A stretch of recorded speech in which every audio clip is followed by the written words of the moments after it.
Good morning, everyone. Welcome to this EuroSTAR webinar. Professional test process needs professional people. Delighted to be asked to do this webinar and to give the full tutorial at EuroSTAR in Stockholm in December. Started my public speaking career at EuroSTAR in 1995, I believe it was. So the aim of the tutorial overall is to try and bring together both the people-oriented approaches and the process models.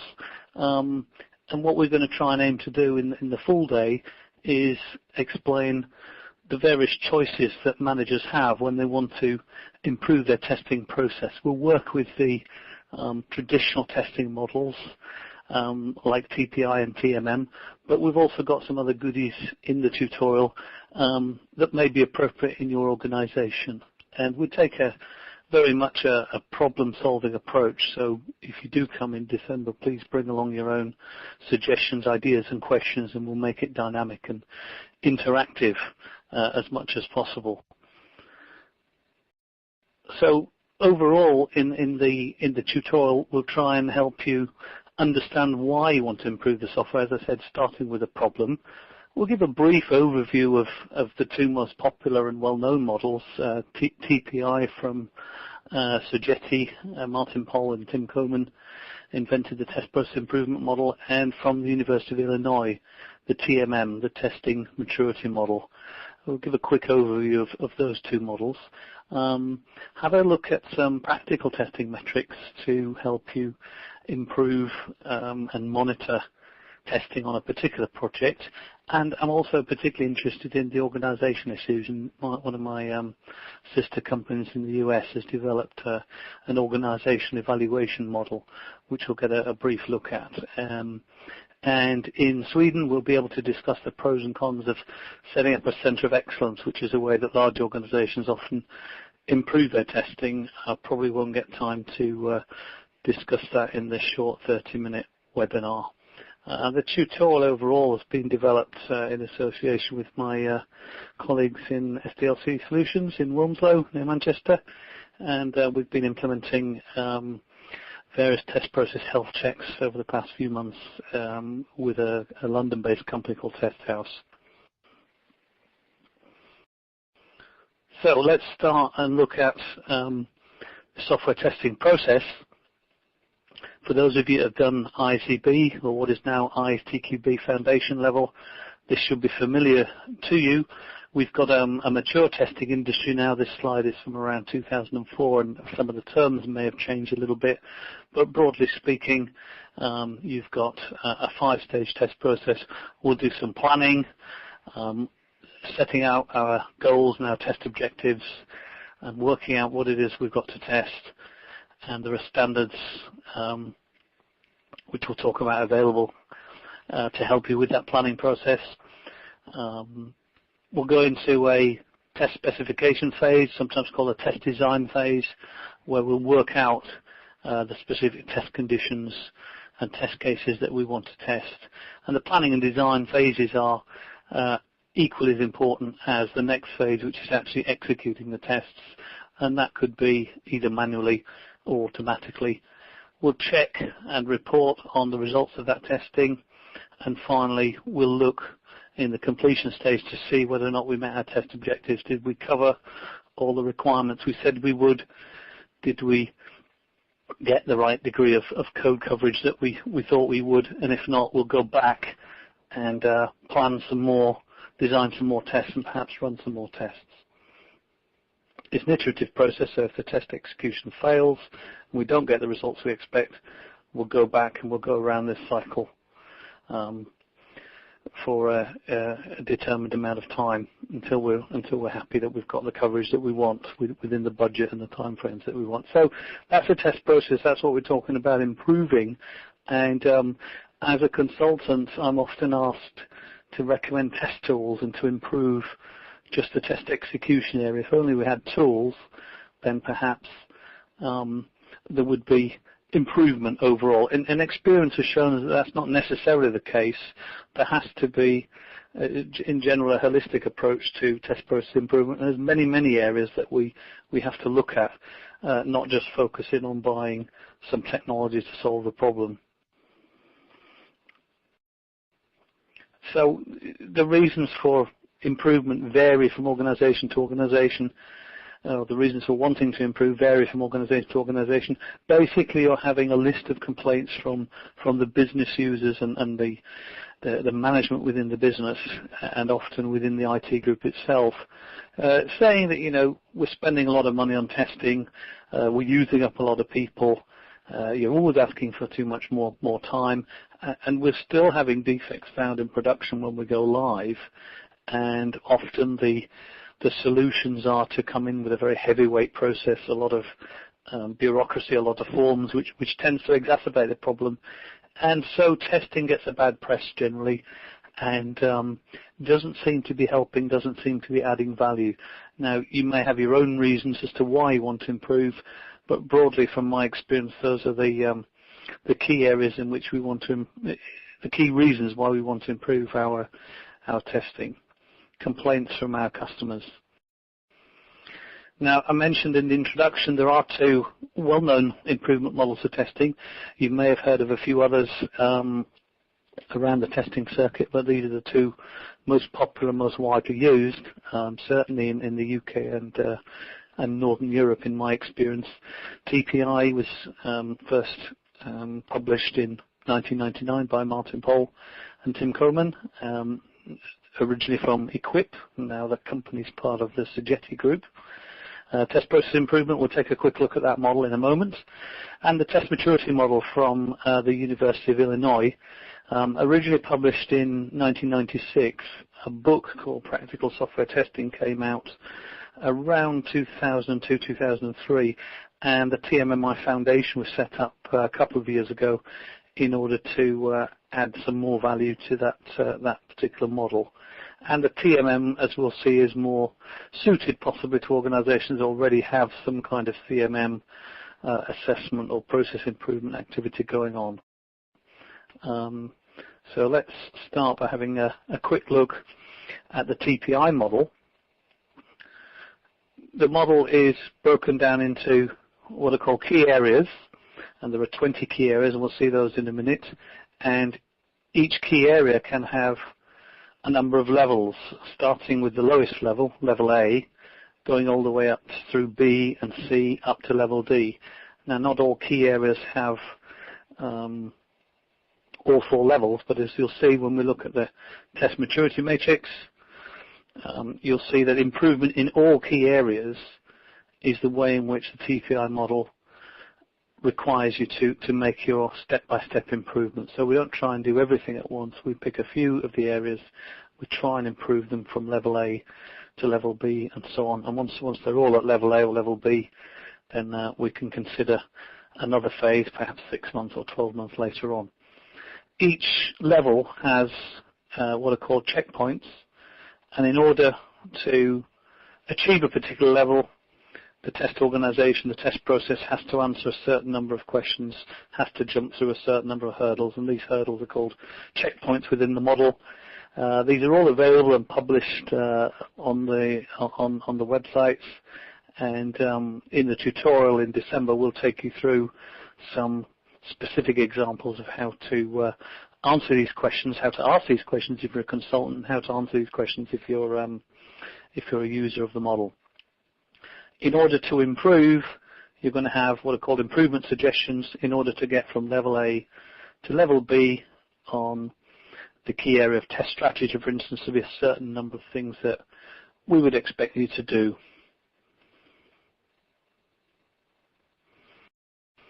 "20 key areas within the model. The shaded ones are the ones that we've picked out for the tutorial for 1 day. If we do 2 days, we can cover the other areas, but we've picked out those shaded areas as being the most relevant, I guess, for people to look at. Things like the test strategy. What are we going to test? Are we going to adopt a risk-based approach? We understand that it's not possible to test everything, and so therefore we will have to break our system down into both functional and non-functional requirements. We're going to have to prioritize those, and that prioritization will be done on risk. And we look at the likelihood of a particular feature failing and the impact of a particular feature on the business should it fail. And using those two ideas, we'll come up with both the requirements and risk-based test strategy, and we'll document that. And if we're doing that, we're probably getting towards level A, possibly even level B if we do it for all the projects within our organization. Moment of involvement, for example, is all about when does the test group get involved with a particular project.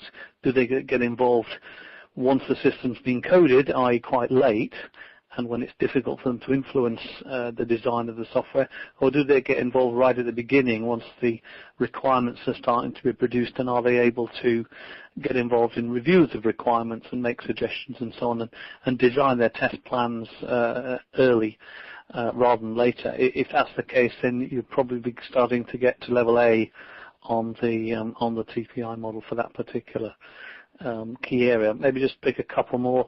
Estimating and planning, how much effort is put into the planning process and estimating effort and so on. And in case of test specification techniques, what techniques do you use to design tests? Is it based purely on domain knowledge, i.e. experience, or do you use things like boundary value analysis, equivalence partitioning, perhaps some of the pairwise techniques? Also an important aspect of test process improvement.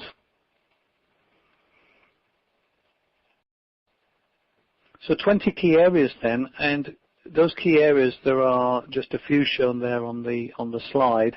Those 20 key areas, potential areas for improvement, and a scale of 1 through 13, and we'll explain in more detail on the tutorial why it's a scale from 1 to 13. But for the moment, all we really need to focus on is the levels here: level A, level B, level C, level D for test strategy.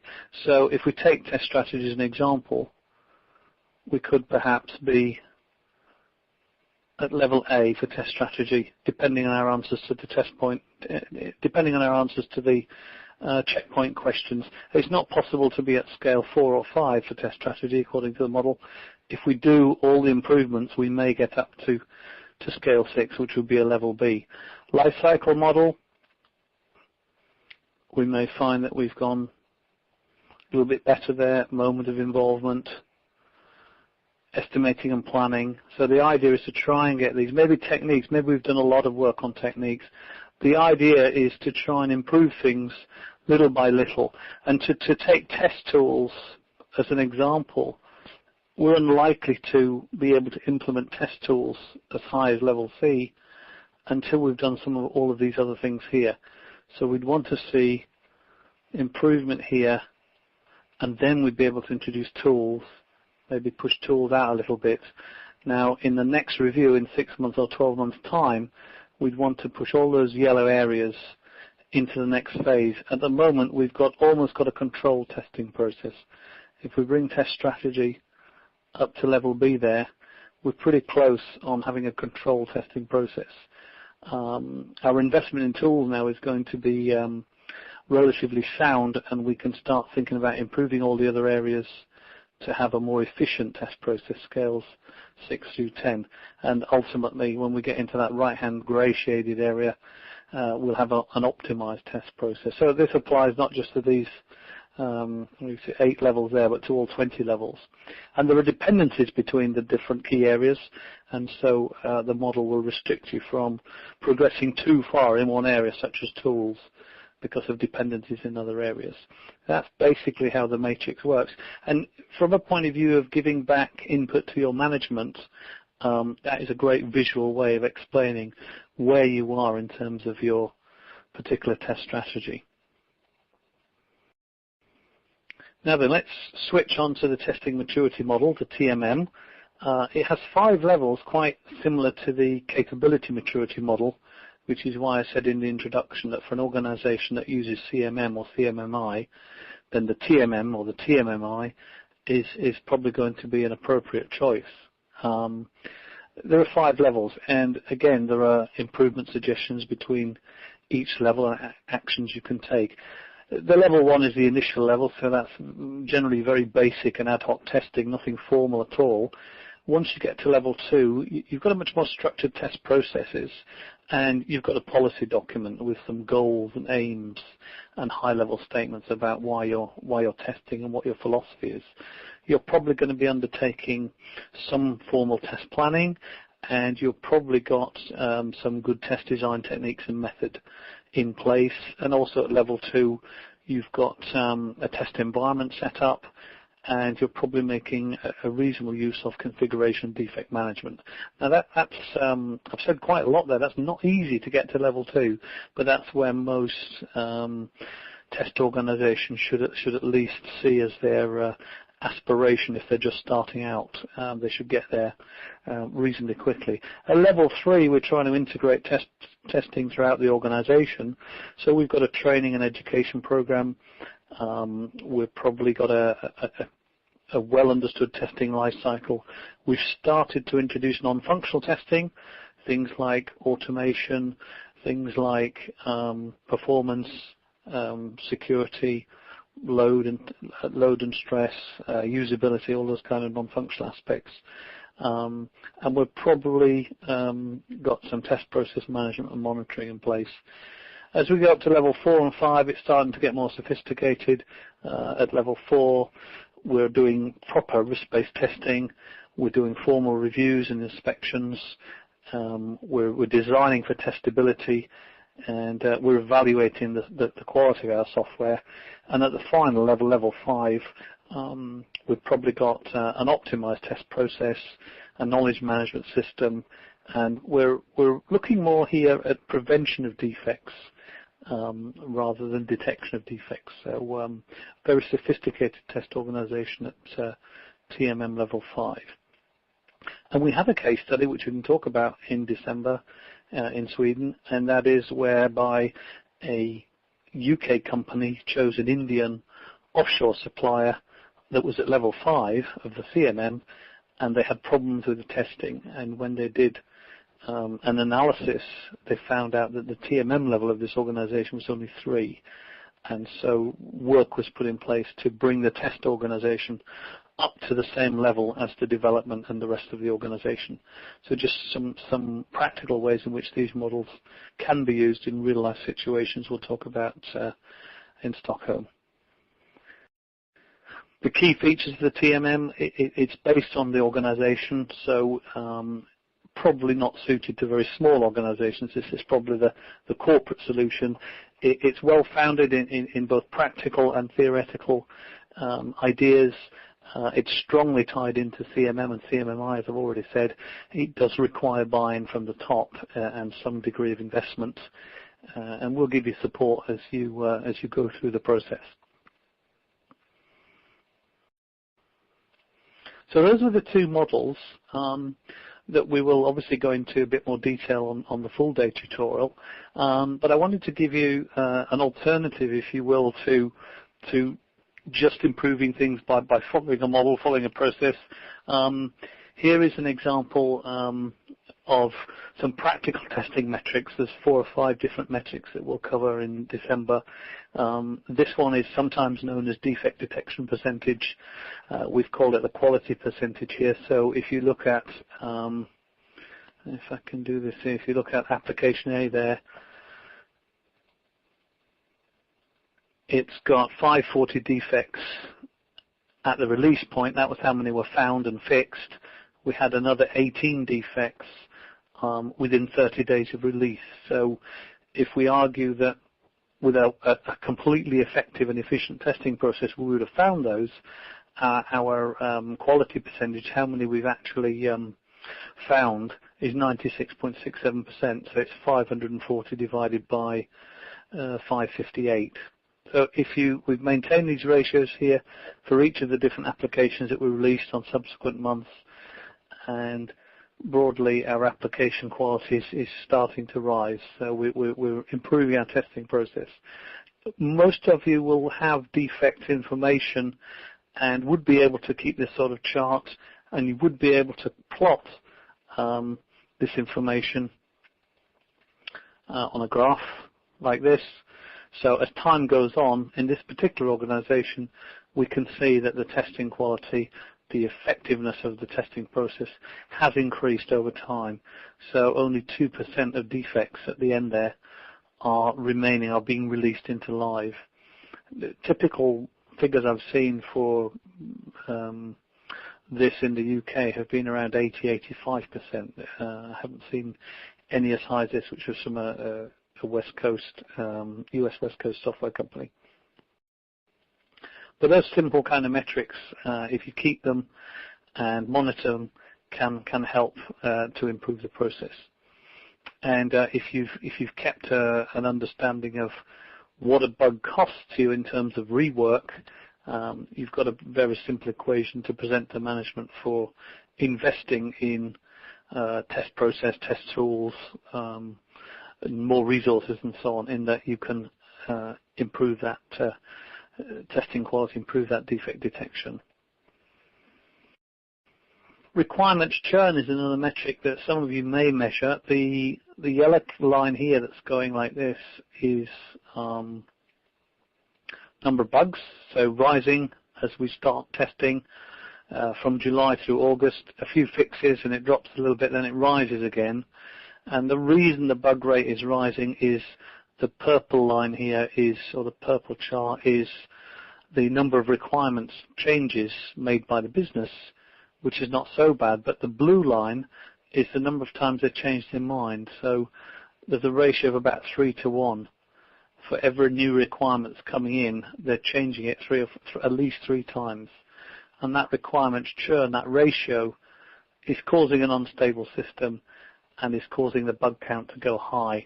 Bugs that were being fixed are being opened up again as new features have come in, and they've reintroduced old bugs.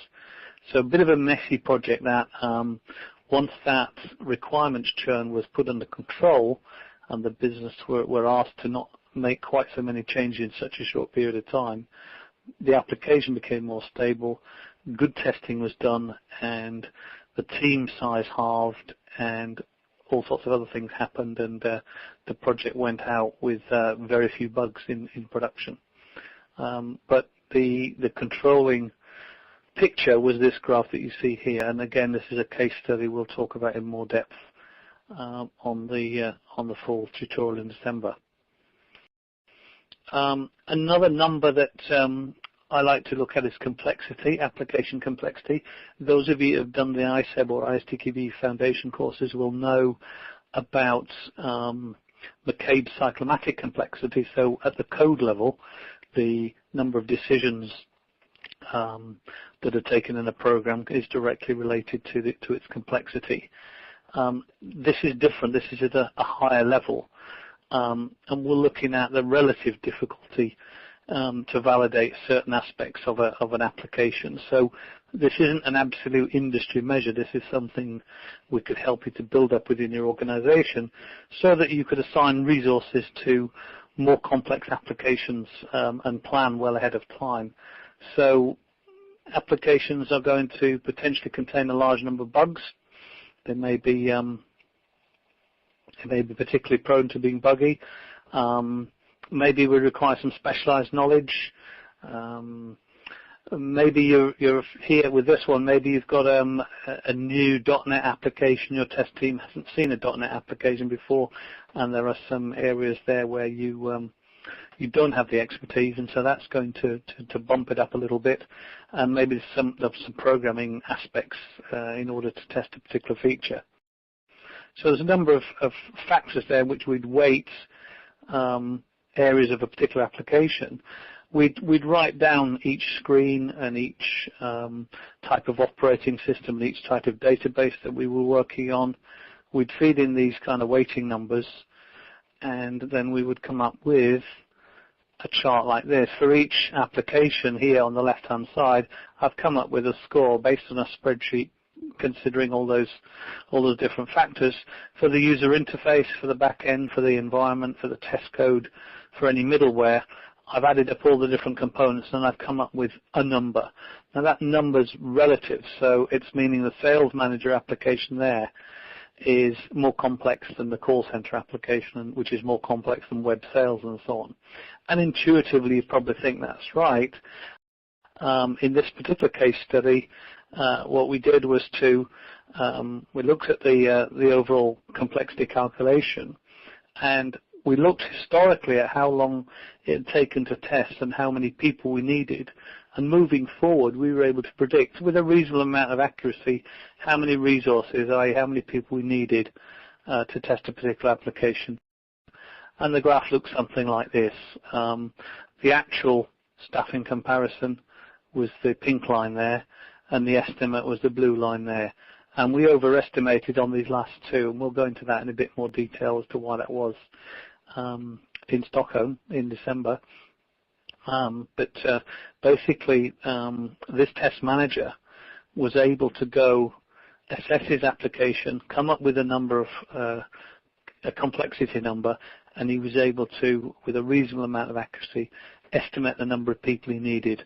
5 testers, 6 testers, 4 testers, 1 tester, and so on, well ahead of time. So it made him look good within the planning process within the organization, and it was actually beneficial to the team. They knew what they would be testing and when. So complexity at the application level, quite an interesting aspect. The last couple of points here, or the last point here, is on organizational evaluation. We've developed a technique whereby we can look at 4 aspects of how an organization is performing. Here, the organization, its morale and so on, is increasing, but it's falling here. So we've got a bit of a problem there. Probably some changes were introduced at that point. This particular line is their ability to work as a team. So this particular group look to be reasonably stable. They're working as a team. They're getting slightly better over time. This one was the process. The process broke at this point and dropped a little bit. This one was the organization's maturity and morale and so on, slightly increasing there.